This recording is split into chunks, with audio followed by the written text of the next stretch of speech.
The moment my older brother's fiancé leaned across the dinner table and called my catering company a little side hustle for people who can't get real jobs, I set down my fork, folded my napkin, and smiled at her.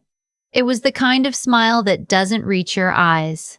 She had no idea that 3 days earlier, I had quietly become the primary lender on the commercial kitchen space my brother was using to launch his restaurant, the one he'd been bragging about to every person in our family for 8 months. But I'm getting ahead of myself. Let me take you back to the Tuesday afternoon when my phone rang and my mother's name appeared on the screen, and I made the mistake of answering it. My name is Hazel Merritt. I'm 31 years old. I live in Nashville, Tennessee, and I run a boutique catering and event food service company called Copper and Time. We specialize in elevated Southern cuisine for corporate events, weddings, and private dinners. I started the business at 24 with $11,000 I'd saved working double shifts at a hotel banquet kitchen. I don't say that to brag. I say it because what comes next only makes sense if you understand that every single thing I have, I built myself, without a dime from my parents, without a cosign on a lease, without a phone call asking for a favor. My mother called at 2:17 in the afternoon on a Tuesday in March. She never called in the middle of a workday unless she needed something from me. "Hazel," she said, skipping hello entirely. "Your brother's engagement party is in 6 weeks. We're hosting it at the house. We need someone to handle the food." I pulled up my calendar on my second monitor. 6 weeks was tight but workable. What's the guest count? Around 80, maybe 90. I started doing the math automatically. Past appetizers, a grazing table, a main course station, labor, rental equipment, food cost. For 80 to 90 guests at my standard rate, we were looking at somewhere between $7,000 and $9,000 depending on the menu. "Send me the date and I'll check our availability," I said. "We can set up a tasting and—" "We were thinking you could do it as a gift," my mother interrupted. "To your brother. Family contributes to family events." There it was. The phrase I had heard approximately 300 times in my life, deployed every single time someone wanted something from me at no cost. I was quiet for a moment. Not because I was caught off guard. I was quiet because I was deciding how much energy I wanted to spend on this conversation. "That's $8,000 worth of ingredients, labor, and equipment rental," I said. "My staff doesn't work for free. I don't work for free." My mother made a sound like I had just suggested something deeply offensive. "Your brother is getting engaged, Hazel. This is a milestone. You have a catering company. Contributing food to a family event is the least you could do. It's not like you're busy." I looked at the 3 open contracts on my desk. A corporate luncheon for 200, a rehearsal dinner in Franklin, a baby shower in Green Hills. "I'm busy," I said. "Well," she took a breath. The long, suffering kind she reserved for moments when I failed to perform the correct level of self-sacrifice. "Your brother would be heartbroken if you said no. He talks about your cooking all the time. He's very proud of you. He had not called me in 4 months. The last text he sent was asking if I knew a florist who would give him a discount." "Tell him to call me directly," I said. "We can talk about a family rate." My mother said she would pass that along. She did not say goodbye before she hung up. "My brother's name is Owen.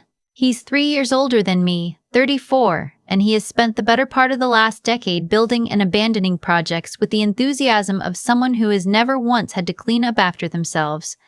There was the food truck that lasted 8 months, the e-commerce business that dissolved after a tax filing issue he blamed on his accountant, the consulting firm that turned out to be mostly a LinkedIn profile. His current venture was the restaurant, a farm-to-table concept in East Nashville called Fieldings. He had been talking about it since the previous summer, describing it in the kind of grand, sweeping terms that I recognized immediately because I had used some of those exact phrases in my own early business planning documents. I hadn't thought much of that at first. The restaurant industry shares a lot of vocabulary. I thought more about it later. Owen had gotten engaged 4 months ago to a woman named Brooke. She was pleasant enough in the way that a sharp object is pleasant when it's still in the packaging. Polished, strategic, and deeply committed to the idea that Owen was a visionary being held back by small-minded people. I was apparently one of the small-minded people. Owen did not call me about catering. My mother called back 2 days later with a revised proposal. They would pay for ingredients if I donated my labor and my team's labor as a gift. I told her no. She told me I was being difficult, that I always made everything about money, that she didn't know where I got that from because no one in our family was like that. I thought about the summer I was 16 when I spent 3 weeks helping my father repaint the exterior of my grandparents' house. He collected the payment from my grandfather, $800, and told me the money was going toward family expenses. I never saw a cent of it. I had reminded him of it once, years later, and he told me I was misremembering. I was not misremembering. Send me the venue details and guest count, I told my mother. I'll put together a formal proposal. Owen can decide if he wants to book us. She told me she would talk to my father. She made it sound like a threat. I went back to work. 2 weeks passed. I heard nothing from Owen, from my mother, or from my father. Then one afternoon my phone rang. It was a number I didn't recognize, a Nashville area code. I answered. It was a woman named Claire, and she introduced herself as the event coordinator at a venue called The Cornerstone, a renovated warehouse space in the Gulch that hosted private events and pop-ups. She was calling, she said, because a catering company had listed Copper and Time as a preferred vendor on an application for exclusive kitchen access. I had no idea what she was talking about. We're finalizing vendor agreements for our spring programming, she said. The application lists your company as the primary food service partner for a concept called Fieldings. The applicant is an Owen Merritt. I sat very still in my desk chair. He listed Copper and Time as his culinary infrastructure partner, Claire continued. He's applying for a 6-month exclusive residency in our kitchen space. It's a significant commitment on our end. We like to verify these relationships before we finalize. I appreciate you calling, I said, keeping my voice completely level. Can you send me a copy of the application? She said she could. The email arrived 11 minutes later. I opened the attachment and read for a long time. Owen had applied for a commercial kitchen residency at the Cornerstone to operate Fieldings as a pop-up to permanent concept. The application was detailed, professionally formatted, and described a farm-to-table catering and dining concept with proprietary sourcing relationships, original seasonal menus, and a distinctive regional identity. Every sourcing relationship listed was mine. The farms I had spent years cultivating, the small producers I had found through farmers' markets in cold calls and early mornings driving out to rural counties. The seasonal menu structure was lifted nearly word for word from a proposal I had written for a corporate client 2 years ago. He had even used my pricing methodology, my cost per head structure, my staffing ratios, and he had listed my company as his partner without asking me. I closed the laptop. I did not call Owen. I did not call my mother. I called my business attorney, a woman named Diane who has been with me since I incorporated. I forwarded her the application and asked her to tell me exactly what I was looking at. She called me back in 40 minutes.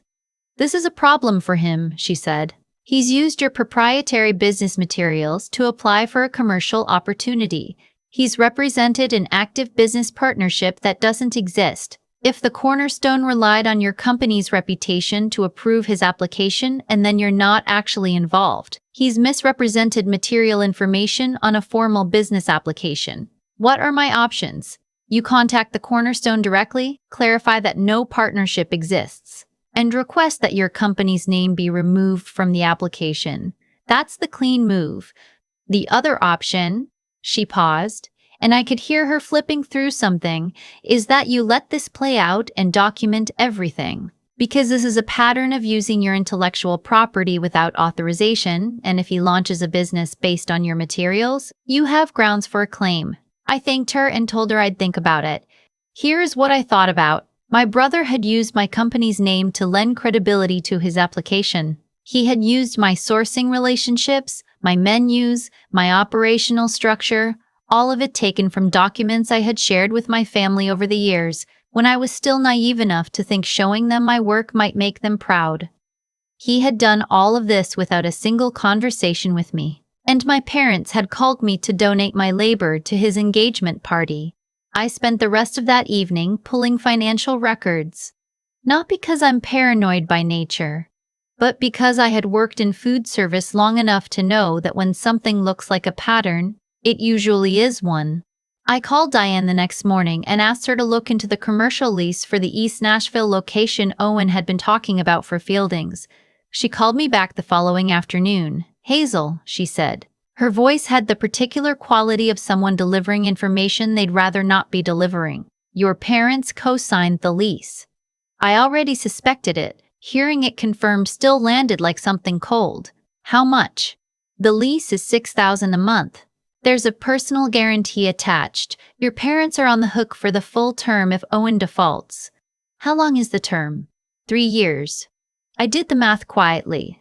$216,000 in potential liability attached to 2 people who were retired, living on Social Security and a modest pension from my father's 30 years of work in municipal infrastructure. 2 people who had told me, 3 years ago, that they couldn't lend me $8,000 toward a refrigerated transport van because they were watching their budget.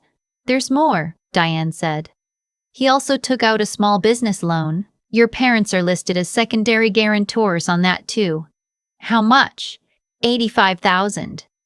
I stood up from my desk and walked to the window. Outside, the street was ordinary. Someone was walking a dog. A delivery truck was double parked. "They know what they signed?" I asked. "They signed it," Diane said. "Whether they understood what it meant is a different question." I asked her to find out everything she could about the Cornerstone Kitchen application timeline and whether it had been approved. She said she'd look into it. Then I sat back down and tried to figure out what I was going to do with all of this. The answer came to me at around 10 o'clock that night while I was reviewing a vendor invoice. It came quietly, the way the best plans do, not as a dramatic flash of inspiration, but as a simple, logical sequence of steps. My brother had built his entire business concept on my intellectual property and my company's reputation. He had used my parents as his financial cushion without, I was fairly certain, telling them the full picture. He was about to launch a restaurant using my sourcing networks, my operational frameworks, and my family's retirement security as collateral. And he was going to invite me to cater his engagement party for free. I picked up the phone and called a commercial real estate broker I had worked with twice before, a sharp, no-nonsense woman named Tanya who specialized in food and beverage properties in Nashville. I asked her to quietly look into the East Nashville property Owen had leased for Fieldings. Specifically, I asked her to find out whether the landlord was motivated to sell the underlying commercial note. "You want to buy the paper?" Tanya asked. "I want to understand my options," I said. She told me she'd make some calls. In the meantime, I set up a meeting with my financial advisor and moved a significant portion of my liquid savings into a separate holding entity that Diane had helped me structure the previous year for exactly this kind of purpose. It was a clean LLC with no visible connection to my name in the public record. I did it quietly, without telling anyone. Owen called me 3 days later. Not about the catering. Not about the application he had filed without my knowledge. He called because he needed me to put in a good word with a produce distributor I had a relationship with, someone who supplied some of the best small farms in Middle Tennessee. He wanted preferential pricing. I listened to him talk for about 4 minutes. He used the phrase, "family should support family," twice. "Send me the details of what you need," I said. "I'll think about it." He seemed satisfied with that. He was about to hang up when I said, almost as an afterthought, "By the way, I got a call from the Cornerstone venue about your application." There was a pause, just a fraction of a second too long. "Oh yeah," he said. "I was going to tell you about that. I just listed you as a reference, basically. I knew you wouldn't mind." "A reference," I repeated, "just to show we had industry relationships." "It's not a big deal. You listed my company as your culinary infrastructure partner on a formal business application," I said. "That's not a reference. That's a misrepresentation of an active business partnership." Another pause. Longer this time. "You're being dramatic," he said. His voice had shifted. The easy warmth was gone. "It's just how these applications work. They want to see you have support in the industry. I used your name as a vote of confidence. I didn't think you'd have a problem with it." "You didn't ask me. I shouldn't have to ask." "You're my sister." I let that sit in the air for a moment. "I'll be at the engagement party," I said. We'll talk more then. He said okay and hung up. The engagement party was on a Saturday in early April.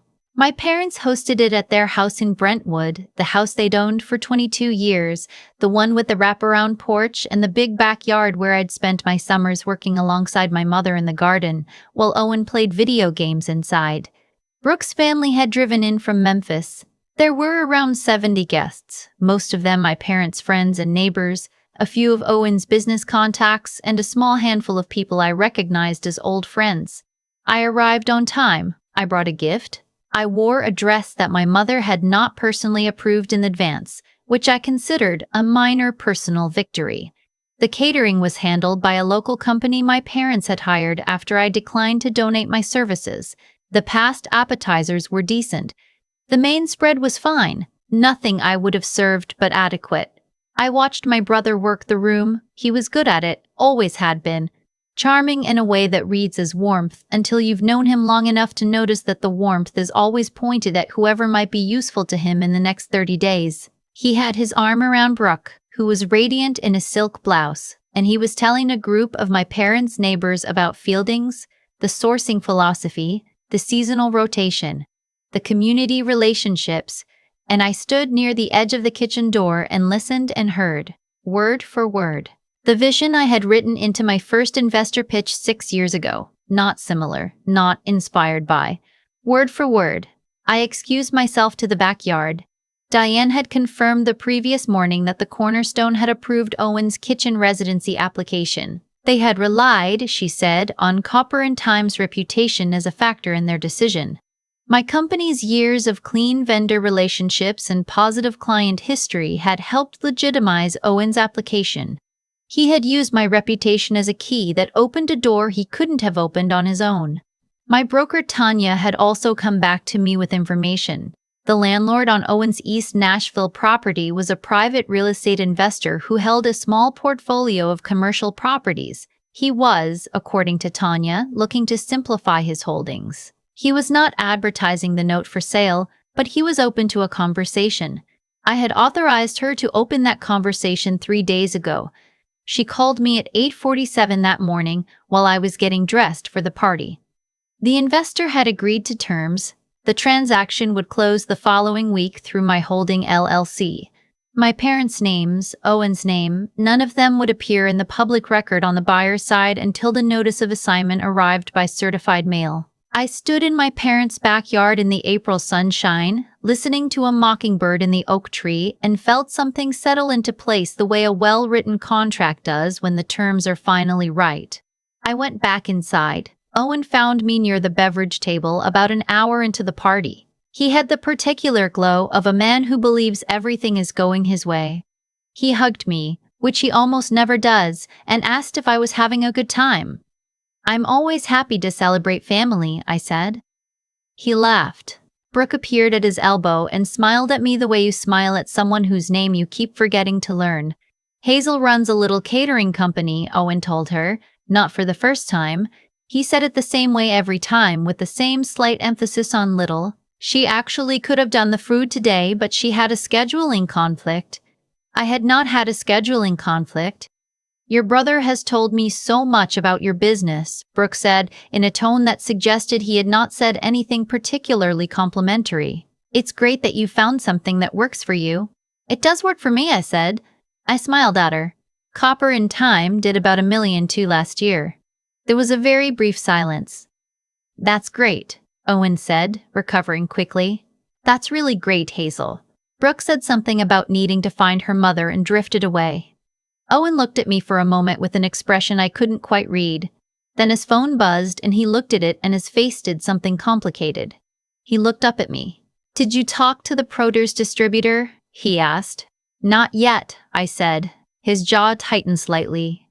"I need that relationship, Hazel. The menu is built around their suppliers. I can't source those farms any other way." "I know," I said. "I found them." He stared at me.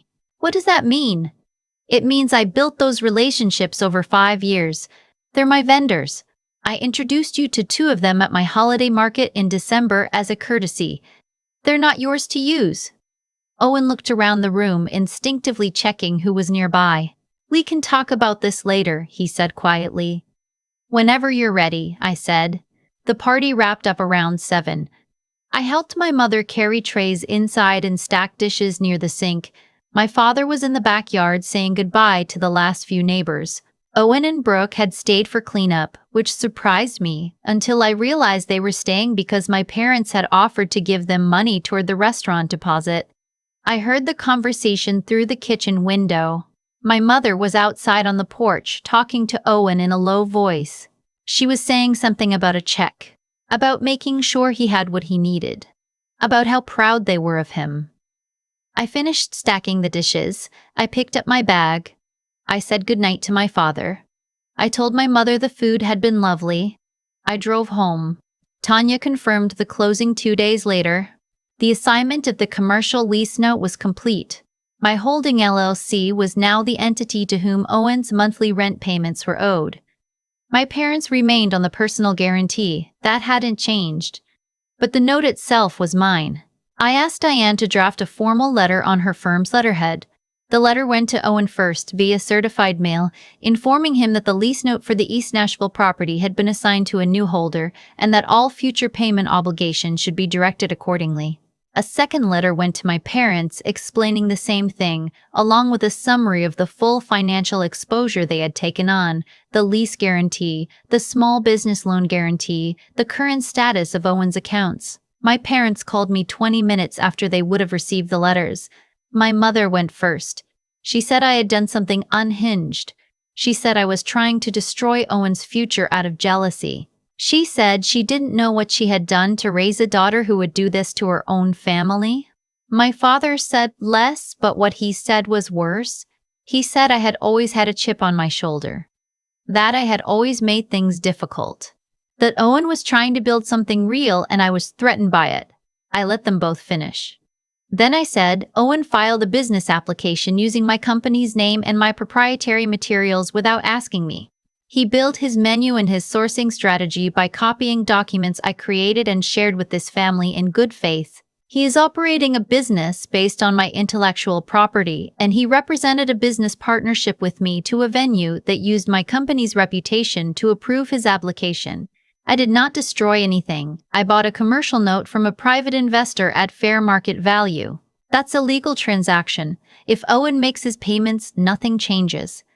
My mother said that wasn't the point. What is the point? I asked. She didn't answer that. My father asked why I hadn't just come to them. Why I hadn't talked to Owen like an adult. Why I always had to make things so complicated. I thought about being 16 and painting my grandparents' house for 3 weeks and never seeing a dollar of it.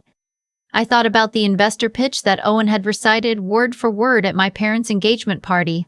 I thought about Claire at the Cornerstone calling to verify a partnership that didn't exist. I'm going to say something, I told my father, and I need you to actually hear it. He said nothing, which I took as permission.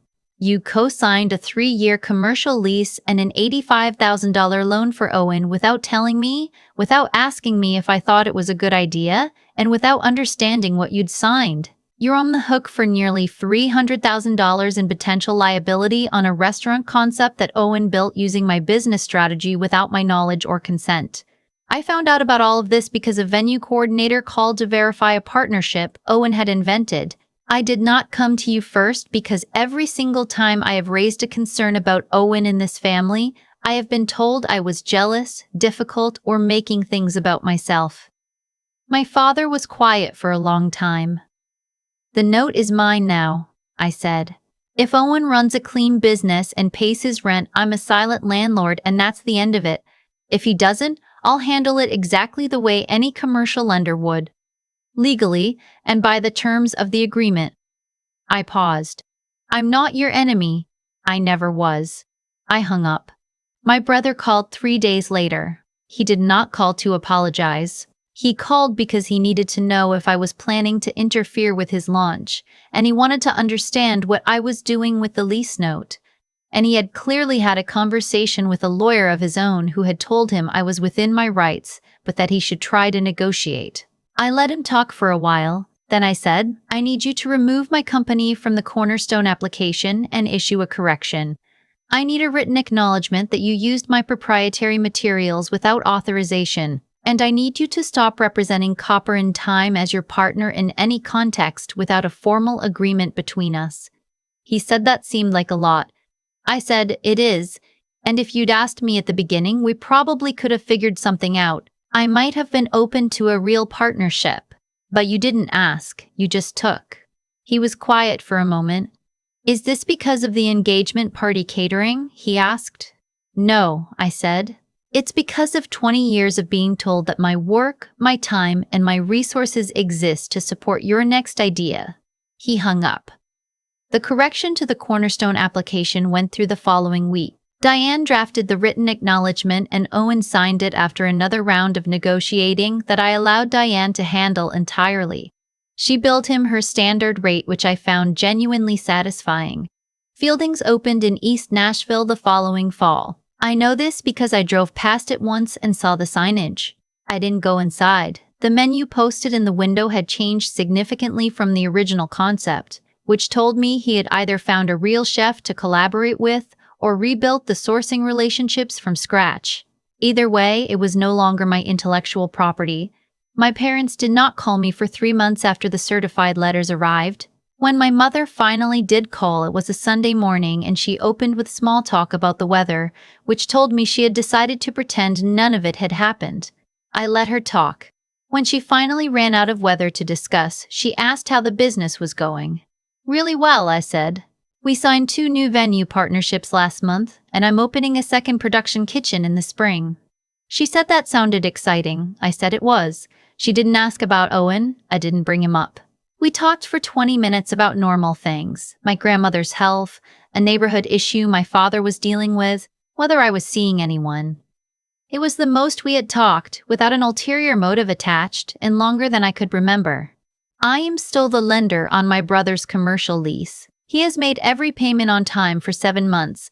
I have not contacted him beyond what the legal relationship requires.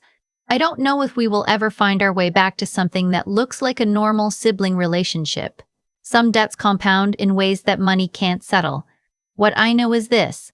I spent the first decade of my adult life shrinking myself in the specific way that the youngest child in a family like mine learns to shrink, making myself smaller so that my success didn't feel threatening, discounting my own rates for family events, laughing off comments about my little catering company, swallowing the anger every time someone used my name or my work without asking. I stopped doing that. Not dramatically. Not with a speech. Not by burning anything down.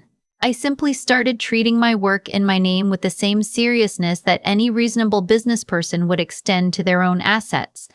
I stopped giving discounts I hadn't agreed to. I stopped lending credibility I hadn't been asked to lend. I stopped walking into rooms and making myself easy to overlook. The people who loved me when I was useful are adjusting to the version of me who requires a written agreement. That's fine. I have a second production kitchen to open. If you've been listening to this and something in it sounds familiar, I want to say one thing directly to you. You do not need to blow up a relationship to establish that you have value. You just have to stop doing the work of convincing people who have already made up their minds. Put that energy into something that will still be standing 10 years from now.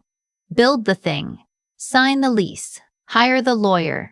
Do the work that no one is watching and no one is applauding and no one is applauding and no one is crediting you for. Because one day someone will call to verify a partnership that doesn't exist and you'll realize that your name means something. And on that day, what you built in the quiet will speak louder than anything you could have said at the dinner table. This is Hazel Merritt. I still run Copper and Time. And yes, we are taking new clients. Hit the like button if any part of this story felt too familiar. Subscribe to Plum Vengeance so you don't miss what's coming next. And drop a comment telling me the moment you decided to stop making yourself small. I read every single one. I'll see you in the next one. I've thought a lot about why it took me so long to stop making myself easy to take from, and I think the honest answer is that I confused endurance with virtue. I thought that if I just kept building, kept working, kept showing up without making a fuss, eventually the people who were supposed to see me would see me. That's not how it works. That's not how any of it works. Owen didn't steal from me because he was a bad person in some grand, cartoonish way. He did it because I had spent years making it convenient. I shared my documents at family dinners. I introduced him to my vendors as a goodwill gesture. I absorbed the little dismissals, the little catering company comments, the engagement party invitation that was really just a request for free labor, and I kept showing up anyway. I kept making it easy. And what I learned, the hard way and then the useful way, is that when you make it easy for someone to take from you, some people will take. Not out of malice, just out of habit. The thing about Diane calling me back with that first piece of information about the lease, and then the loan, and then the personal guarantee my parents had signed, is that it didn't feel like a revelation. It felt like confirmation. I already knew, somewhere underneath all the rationalizing I'd done over the years, that the system my family operated under only worked if I kept feeding it. My parents weren't cruel people. They were people who had built a story about which of their children needed protecting, and they had stuck to that story so long that questioning it would have meant questioning everything. So they didn't question it. They just kept signing. What I did when I bought that commercial note wasn't revenge. I want to be clear about that, at least to myself. It was the first time I treated my own interests with the same seriousness I had spent a decade applying to my clients. That's it. I ran a due diligence process on a business relationship the way I would have run it for any vendor or partner. I just happened to be related to the other party. The part that stays with me isn't the phone call from my mother or my father's silence, or even Owen's careful, lawyered-up attempt to negotiate afterward. The part that stays with me is the moment I was standing in my parents' backyard at that engagement party, listening to my brother describe my sourcing philosophy in his own words to a group of neighbors, and I felt completely calm, not numb, not suppressed, just clear. I had already made my decision. I already knew what I was going to do, and the clarity of that, after years of swallowing things and talking myself out of my own anger, felt like something I hadn't known I was missing. There is a kind of intelligence that only comes from paying attention over a long period of time. Not book intelligence, not credential intelligence. The kind that comes from watching how people behave when they think the stakes are low. Owen thought the stakes were low when he filed that application. My parents thought the stakes were low when they signed those guarantees. They had both, in their own way, concluded that I would absorb whatever came next, the way I always had. The work I did in those weeks, the quiet calls, the LLC, the broker, the attorney, none of it was dramatic. It was just meticulous. And I think that's the thing I most want to say to anyone who's listening and recognizes this situation. You don't need a confrontation. You don't need a speech. You need to get very, very good at the work, and then you need to stop giving it away. Build the thing. Protect it. And when the people who called it a little side hustle come looking for a lifeline, hand them the lease agreement.